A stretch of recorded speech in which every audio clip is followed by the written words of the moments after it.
What keeps people small when they're performing? Hi, I'm Hattie Volker from Find Your True Voice. And it's really interesting when you start to look at what keeps you small, what keeps you hiding, what keeps you from leaning in and doing your best performance. Because when it comes down to it, it all relates to one thing. So if I take a look at the themes of what keeps people small, we're thinking about things like doubts. Am I going to be able to do this? Is it going to go well? What will they think of me? Will they think I'm good? Will they think I'm terrible? Will it work for me? Will it not? All of those trying to predict the future. You've got imposter syndrome. I feel like I'm going to be found out. They'll discover that I don't know as much as they think I know, or as much as I think. I'll discover that I don't know as much as I think I know. Good old-fashioned fear. Sometimes that ties in with doubts. Are they going to like it? Sometimes it's just nerves. It's shaking. It's physical. It's that feeling in the pit of your stomach or that tightness in your chest. Comparitonitis can also keep you small as a performer. Are they better than me? Are they worse? Where are they in their careers? Should I be where they are? Age comes into that particular worry. Am I too old to be doing this? Am I beyond it? Am I too young to be doing this? Are they going to listen to me? Look at her, look at him. He's older and got more gravitas. She's older and has more gravitas. He's younger and is more appropriate for whatever it is. Comparitonitis, when you start to compare yourself to others. Perfectionism can keep you small. I can't do it until I have it perfectly. I can't do it. I can't put myself out there unless I know with certainty I'm good enough, unless I've got all the words completely perfect and I can do it again and again right. I have to look perfect. I have to have everything about the performance perfect, working and working to try and achieve perfect.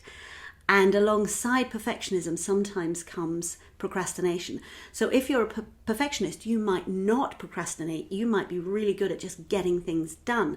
But that creates a huge amount of pressure and self-criticism. You might not think you're a perfectionist and come and work with me and you might find out otherwise. A lot of people have said that. They said when they do the module I do on perfectionism, they say, I didn't realize I was a perfectionist and now I realize I have all those traits. But sometimes we can actually have perfectionistic traits even if we don't realize it. And I never thought I could be a perfectionist, because surely if you're a perfectionist, sometimes you get things perfect. And I couldn't be a perfectionist because I never got everything to the standard that I'd set myself.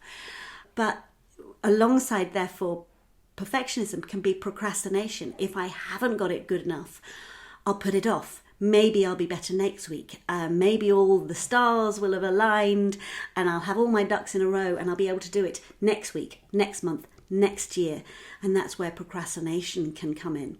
I've done other procrastination. Take a look at them if procrastination is one of your issues.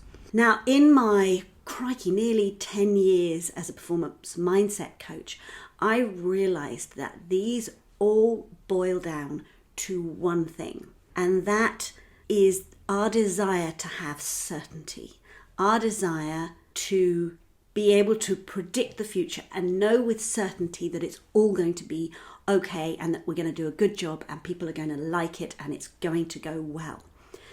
Now, I've done other podcasts on this as well in terms of control and certainty. The difficulty is, in performing, there is no certainty. There is no absolute. And this was one of the interesting things that happened over lockdown. So in lockdown, people who were doing final recitals at music college and drama college were finding that they were doing self-tapes as their final recital. And I met people who'd done 150, if not 200 takes of the recital that they were submitting, because none of them were good enough. None of them were perfect, and they wanted to have certainty that when the tutors listened to them, they would pass. You can't have certainty. You can never have certainty over how the audience are going to react to you. You can't have certainty that everything's going to go well. There are certain things over which you have choice as to which take you send in. The difficulty these people were finding was that there was something off in every take they did. And so they wanted to get it perfect. You can definitely increase reliability, but you can never increase reliability to the point at which you have certainty. And that brings with it this sense of insecurity. If certainty is what you're after, chasing certainty always brings with it insecurity. And in fact, chasing certainty leads to doubts, imposter syndrome, fear, comparitonitis, perfectionism, and procrastination. So it leads to the very symptoms you've got, which is why, often as not, this cycle can get worse over time, not better. And that's why sometimes feel the fear and do it anyway doesn't work, because what I find is that people get trapped in this cycle of doubt, imposter syndrome, and fear, etc., etc. So what is the answer?